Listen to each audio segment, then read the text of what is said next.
Ẹ̀yin èèyàn ilé èwo lẹ ṣe ẹ káàbọ̀ sí Mashola Gist TV, ṣé àlàáfíà ni ẹ wà gbogbo lé ń kọ́?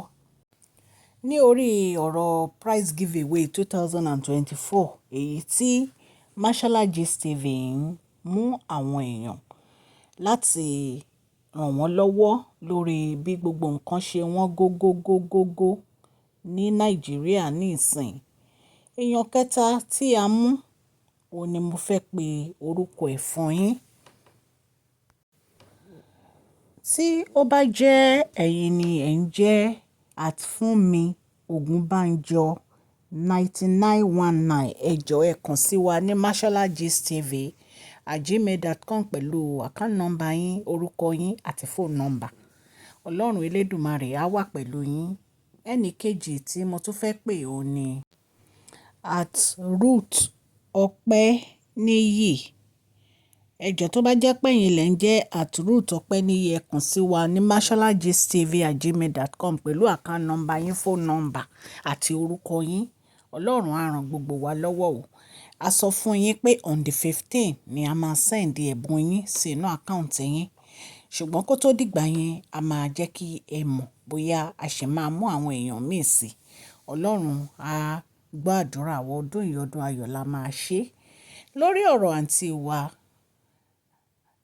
òun la tún padà dé lórí ọ̀rọ̀ Crown Prince èyí tí wọ́n ń pariwo lójoojúmọ́ wípé ọmọ àwọn ò ní double prince o. Lórí ọ̀rọ̀ yìí wọ́n ní àǹtí wa Fashion jáde sí wọn o, wípé àǹtí wa Fashion bínú, ó bínú tán. Wípé kí ló dé gan tó jẹ́ pé àǹtí wa yìí ò tiẹ̀ jẹ́ ká gbọ́ràn lórí ọ̀rọ̀ Crown Prince yìí, tó jẹ́ pé lójoojúmọ́ ló máa pariwo ọmọ ní Crown Prince o, ọmọ ní Crown Prince o. Wọ́n ní pé ritual tí wọ́n ń ṣe ní palace fún Tadenikawo, wọ́n ní òun kọ́ ló yẹ kó ṣe, ó lọ́mọ ló yẹ kó ṣe. Wọ́n ní nǹkan tó sọ nìyẹn, wípé òótọ́ dẹ̀ lòun sọ. Wọ́n ní àǹtí wa Fashion ní kó dákẹ́, wípé ibi tó sọ̀rọ̀ dé yẹn kó dákẹ́, pé ọmọ ẹ̀ wo ló yẹ kó ṣe. Wípé òun tó jẹ́ pé wàhálà táwọn ń dojúkọ ní palace ní ìsìn, ọ̀rọ̀ àǹtí wa Fashion ló kọ̀ sí. Wípé tí ò bá ń ṣe àǹtí wa Fashion tí wọ́n ní kó wá ṣe ritual ní palace, tó fi tipátipá ti fẹ́ kábíyèsí, tó fi di tipátipá dolórí, ó ní nǹkan táwọn ń dojúkọ yẹn àwọn ò bá má dojúkọ. Ó ní ìgbà yẹn ó ní ṣe náà ń sanwó fún àǹtí wa Fashion o láti gbé ritual. Ó ní owó yẹn ló lọ gba ilé sí London. Bá a ṣe gbọ́ nìyẹn allegedly, ó ṣe mọ̀ pé Mashola ò bá wọn gbé nínú palace, ṣùgbọ́n nǹkan tá a gbọ́ la wá torchlight sí. Ó ní àǹtí wa Fashion make sure pé ó gba ọ̀nà ẹ̀bùrú, ó fi gba ọkọ Queen Naomi o. Ó ní kì í ṣe wípé kábíyèsí fẹ́ fẹ́ àǹtí wa Fashion. Ó ní ṣùgbọ́n gbogbo ritual tí àǹtí wa Fashion ń ṣe, ó ní tara ẹ̀ ló ń ṣe o. Ó ní kì í ṣe ti palace o. Nǹkan tí àǹtí wa Fashion sọ nìyẹn allegedly bá ṣe gbọ́. Wípé so kí ló kàn ń pẹ̀lú double prince rádaràda tó ń sọ.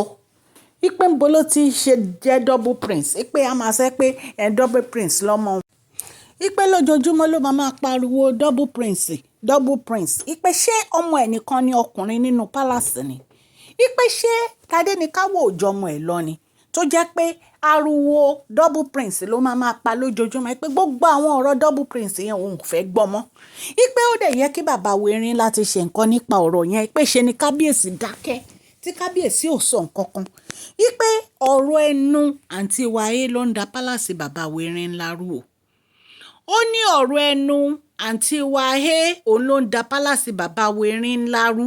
Wípé nítorí pé wọ́n ti caution ẹ̀ so many times.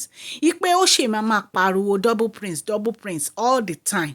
Ẹ̀yin èèyàn lè rí pé èyí tún lágbára. Àfi k'Ọlọ́run Elédùmarè kó ṣàánú fún kábíyèsí pẹ̀lú àwọn olórí tí wọ́n kó sínú palace. Nítorí pé ó fẹ́ di olórí. Ó fẹ́ di olórí ọba. Ó ṣe gbogbo àwọn nǹkan tó yẹ kó o ṣe pátápátá. Ṣùgbọ́n ní ìsìn ó bímọ, ó dolórí ọba, ó tún bímọ, but still yet pẹ̀lú bó ṣe bímọ náà, owú jealousness kò jẹ́ kẹ́ ẹ gbádùn.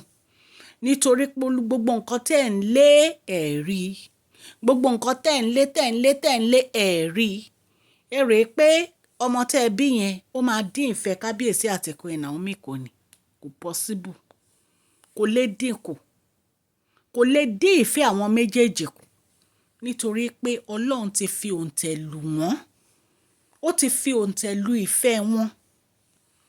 Kò jẹ́ bó ṣe jẹ́, ẹ̀yin èèyàn lé bí a ṣe gbọ́ nìyẹn o, tọ́nà ń jà lórí ọ̀rọ̀ tí àǹtí wáyé sọ nípa double prince.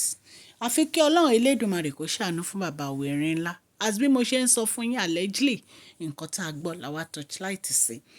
Ẹ̀yin èèyàn lé mo dúpẹ́ lọ́wọ́ gbogbo etí tó ń gbọ́ mi ò ní ilé lóko àti lẹ́yìn òde. Ọlọ́run Elédùmarè ọba láàánú á ṣàánú fún gbogbo yín o. Gbogbo ẹ̀yin tí mo dárúkọ fún prize giveaway 2024 ẹ kàn sí wa ní masholagistv@gmail.com pẹ̀lú orúkọ yín, account number àti phone number yín. Gbogbo etí tó ń gbọ́ mi nílé, Ọlọ́run Elédùmarè á bá mi gbọ́wọ́ yín sókè o. À ń sọ̀rọ̀ nípa celebrity gist, royal gist, politics àti gbogbo nǹkan tó ń ṣẹlẹ̀ ní agbègbè orílẹ̀-èdè bàbá wa ní ilẹ̀ Nàìjíríà. A dẹ̀ fẹ́ gbàgbé àṣà àti èdè wa, ìtorí ẹ̀ ni a fi gbé channel yìí kalẹ̀ láti máa sọ nípa àṣà wa àti èdè wa. Ẹ̀yin èèyàn lè yàtọ̀ sí yẹn, a tún máa ṣe charity gangan lórí channel yìí, nítorí pé nǹkan tí Ọlọ́run fi sí mi lọ́kàn òun ni láti máa ran àwọn èèyàn lọ́wọ́. Lẹ́ẹ̀kọ̀ọ̀kan a máa ṣe charity fún àwọn èèyàn wa nílé láti ràn wọ́n lọ́wọ́. Mo dẹ̀ mọ̀ pé ní agbára Ọlọ́run á wà pẹ̀lú gbogbo etí tó ń gbọ́ mi o. Ọdún tá à ń wọ̀ lọ wẹ́rẹ́wẹ́rẹ́ yìí kò ní dìwà mẹ́rù lọ o. Èmi àti yín ni àjọ máa wọ inú ọdún 2025 ní agbára Ọlọ́run. Mo dúpẹ́ lọ́wọ́ ọkùnrin, lọ́wọ́ ọmọdé, lọ́wọ́ àgbà, lọ́wọ́ obìnrin, lọ́wọ́ ọkùnrin. Ọlọ́run á nífẹ̀ẹ́ gbogbo yín o. Bẹ́ẹ̀ ṣe ń comment, tẹ́ ń like, tẹ́ ń share gbogbo àwọn gist wa, gbogbo ẹ̀ la rí, inú wa dùn sí yín. Ọlọ́run á bá wa gbọ́ àdúrà yín. Ẹ ní fi ọwọ́ gbé ọmọ sí o ní agbára Ọlọ́run. Please share this video, like and subscribe. Ẹ má gbàgbé kẹ́ fún fídíò yìí ní thumbs up o. God bless you all. Mashola Gist TV, love you all.